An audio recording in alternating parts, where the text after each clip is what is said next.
Bom dia, meus irmãos, graça e paz. Bom, eu gostaria de convidar cada um de vocês a abrir a palavra de Deus no livro de Josué. Nós estaremos lendo o capítulo de número 24. Nós vamos ler o versículo 14 e o versículo 15. E Josué diz assim: Agora, pois, temei ao Senhor e servi-o com integridade e com fidelidade. Deitai fora os deuses aos quais serviram vossos pais além do Eufrates no Egito, e servi ao Senhor. Porém, se vos parece mal servir ao Senhor, escolhei hoje a quem servais, se aos deuses a quem serviram vossos pais que estavam da além do Eufrates, ou aos deuses dos amorreus em cuja terra habitais. Eu e a minha casa serviremos ao Senhor. Bom, o tema de hoje então será Restaurando o culto em família. Então, o estudo de hoje, é bom que eu lembre a cada um de vocês, ele foi retirado do livro Redescobrindo o Tesouro Perdido do Culto Familiar, de Jerry Marcelino. Na Bíblia nós vemos o Senhor ordenando os pais a instruir os seus filhos no caminho do Senhor constantemente, independente das circunstâncias e o lugar. Muitos de nós deixamos o mundanismo entrar no nosso lar e abandonamos o culto doméstico de uma maneira aparentemente forçosa. Então vem Deus para nos ensinar a temer a Ele por meio da pandemia e nos aproxima mais da nossa família então. Esta é uma oportunidade que Deus nos dá para restaurarmos o culto em família. E nós temos razão para isso. E eu gostaria de dizer para os irmãos que nós temos pelo menos 4 razões para estar restaurando ou implantando, o culto familiar nos nossos lares.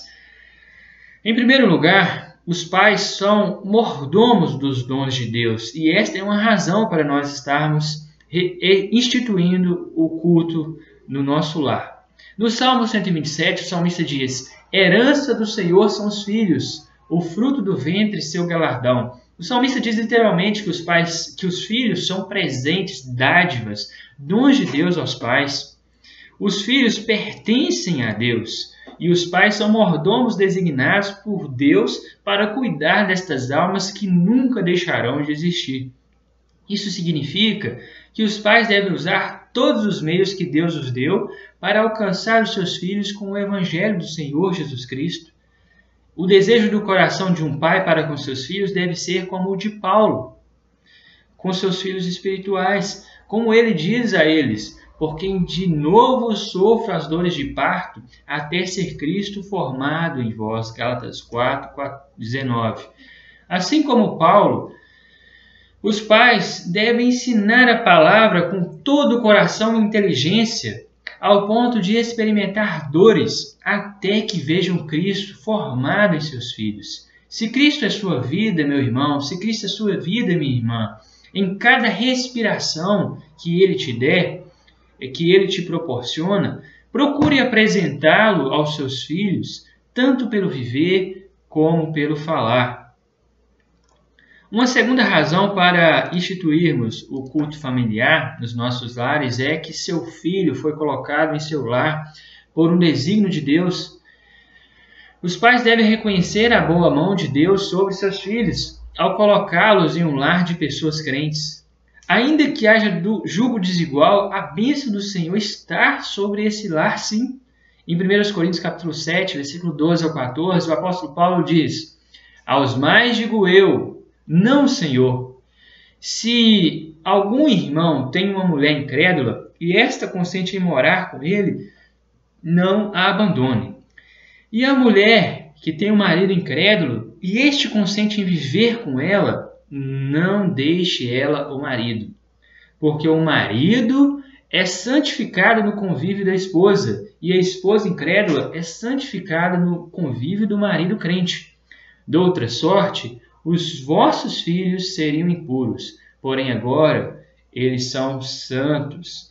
Então, assim como um cônjuge crente pode influenciar o cônjuge não crente, também um pai ou uma mãe crente pode influenciar seu filho. Um exemplo disso é Timóteo. Timóteo vivia em um lar de jugo desigual. Conheceu o Evangelho por meio de sua mãe e da sua avó e se tornou um poderoso ministro usado por Deus. Então, se seus filhos não Então saiba de uma coisa, que seus filhos não serão salvos por parentesco, mas pela fé em Jesus. Então você deve se alegrar por essa oportunidade de estar influenciando seus filhos a crer no Evangelho, expondo a palavra a eles e vivendo com sinceridade e integridade. Eles procurarão imitá-lo em tudo que você vai fazer. Então não desperdice a sua oportunidade, não desperdice a chance que Deus te deu para você estar explanando o Evangelho, ensinando ele sobre a palavra de Deus. Em terceiro lugar, nós temos outra razão para estar instituindo ou restaurando o culto familiar. É que o culto familiar, ele nos prepara para a adoração pública. Então, o culto familiar não é uma atividade isolada, meus irmãos. Nós temos que saber disso. E nós temos de enxergá-lo de uma visão diferente. Nós temos de enxergá-lo como uma parte essencial da tríplice adoração a Deus. Adoração particular, adoração familiar e então adoração pública. A adoração particular, ela nos prepara para motivar nossa família, para que haja um culto familiar e então incentivá-los a agir com ainda mais amor quando for prestar culto de forma pública ao Senhor. Então, por termos nossos momentos a sós com Deus, isso nos fortifica, nos dá vida, nos faz crentes mais fervorosos, que sempre coloca Deus com prioridade, até mesmo no contexto familiar. Uma vez com o culto familiar instituído, depois de adorar tanto no particular quanto em família, durante 6 dias da semana, a adoração pública terá um resultado natural. Sendo assim, toda a família irá à casa de Deus no dia do Senhor para oferecer adoração a Deus em espírito e em verdade com muito maior prontidão, com muita maior vontade, com muito maior entusiasmo e fervor.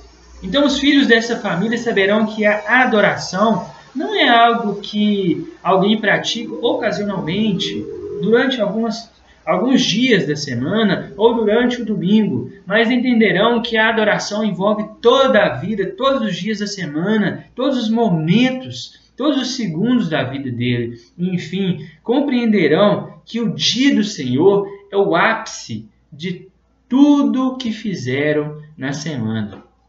E em quarto lugar, eu gostaria de destacar uma quarta razão para então nós instituirmos o culto familiar, para nós então restaurarmos o culto familiar que antes era realizado tanto na história, tanto no contexto bíblico quanto na história da igreja, durante o período dos pais da igreja, durante o período pós-reforma protestante. Então, quando nós olhamos para o texto de Josué que nós lemos no início, nós vimos a decadência de uma nação que se rebelou contra o Senhor. E concluímos a partir deste texto que se a nossa nação está atolada no pecado, se as nossas igrejas estão frias, é justamente porque os homens, ao contrário de Josué, não têm uma vida íntima diária com Deus e não lideram suas famílias em adoração ao Senhor. Em 1 Coríntios capítulo 16, versículo 13, o apóstolo Paulo diz: sede vigilantes, permanecei firmes na fé, portai-vos varonilmente como homens, fortalecei-vos. Em Efésios capítulo 6, versículo 4, o apóstolo Paulo também diz assim: e vós pais, não provoqueis vossos filhos a ira, mas criai-os na disciplina e na admoestação do Senhor. Cria seus filhos com a palavra de Deus, instrui eles na palavra, ensina eles através da Bíblia. Então é dever zelar pela espiritualidade dos filhos. Cada pai, cada mãe tem o dever de estar fazendo isso. Então um povo, uma nação, uma igreja são formados pelos membros de uma família. São formados por membros de famílias. A família, então, é a base de uma nação. Quando os líderes das famílias agem com egoísmo, todos sofrem. Não somente os membros da família, mas também a igreja, como também toda uma nação. Em Romanos capítulo 17, versículo 7, ao 9, o apóstolo Paulo, ele diz assim: porque nenhum de nós vive para si mesmo, nem morre para si mesmo, porque se vivemos, para o Senhor vivemos, se morremos, para o Senhor morremos, quer pois vivamos ou morramos, somos do Senhor. Foi precisamente para esse fim que Cristo morreu e ressurgiu, para ser Senhor tanto de mortos como de vivos. E a pergunta que eu te faço é: por que Jesus morreu? Jesus morreu para produzir um povo que seria zeloso para Ele, um povo que não viveria para si mesmo, e sim para servir os outros. À medida que você educa os seus filhos para conhecerem a Deus, não esqueça que um dia eles serão pais. Você estará abençoando seus filhos, seus netos, bisnetos, sua família como um todo, sua igreja, sua nação. Você estará em obediência ao Senhor. Então, concluindo o estudo de hoje, Deus colocou vocês, pais, como líderes da sua família, mordomo dos dons de Deus, sacerdotes do lar e responsável por cada um de seus filhos. Não seja como a maioria dos que professam ser crentes, mas tenha uma vida de intimidade com Deus, adore no particular, leve seus familiares a realizarem cultos domésticos e se deliciar em adoração a Deus no dia do Senhor. Então, que o Senhor venha aplicar essa palavra aos nossos corações e que Ele venha, assim, por meio da sua palavra, nos transformar a cada dia à imagem e semelhança do seu Filho Jesus Cristo. Que Deus venha abençoar a vida de cada um de vocês. Tenham um bom dia. Amém.